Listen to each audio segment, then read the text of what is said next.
Doctor Anwarul হকের লেখা অন্ধকারের শেষে। কলকাতার এক কোণে একটি ছোট্ট বাসায় থাকে মধু। মধু খুবই সাধারণ একজন গৃহবধূ। তার জীবনটা সাদামাটা হলেও তার মনে সবসময় একটা অন্ধকার ছায়া পড়ে থাকে। তার স্বামী অরুণ তাকে প্রায়ই শারীরিক ও মানসিক নির্যাতন করে থাকেন।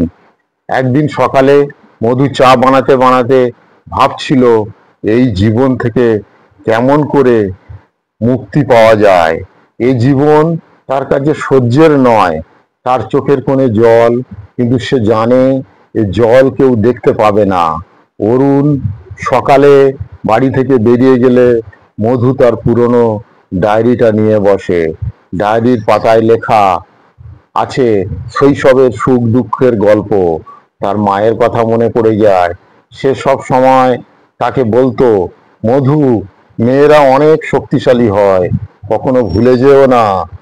হঠাৎ করে মধুর মনে হয় সে আর এই অন্ধকারের মধ্যে থাকতে পারবে না। সে তার পুরনো বান্ধবী রিমাকে ফোন করে। রিমা শুনে অবাক হয়, কারণ সে জানতো না মধু এত কষ্টের মধ্যে দিন কাটাচ্ছে। রিমা শুধু মধুকে সাহস দেয়, মধু, তুই অনেক কিছু সহ্য করেছিস, এবার তোর নিজের জন্য কিছু করতে হবে।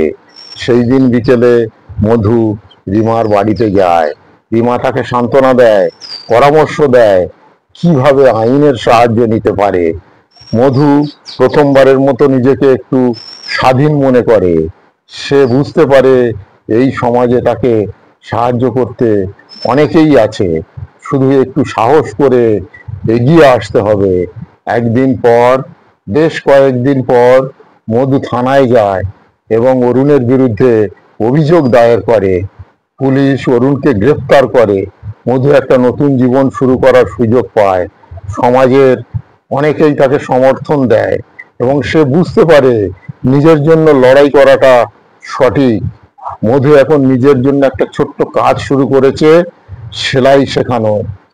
তার ক্লাসে অনেক মেয়েরা আসে যারা বিভিন্ন কষ্টের মধ্যে দিন কাটাচ্ছে।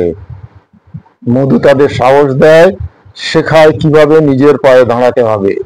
সে বুঝতে পারে নিজের জন্য লড়াই করার মানে শুধু নিজের মুক্তি নয়, বরং তাদের জন্য আরো একটা উদাহরণ সৃষ্টি করা।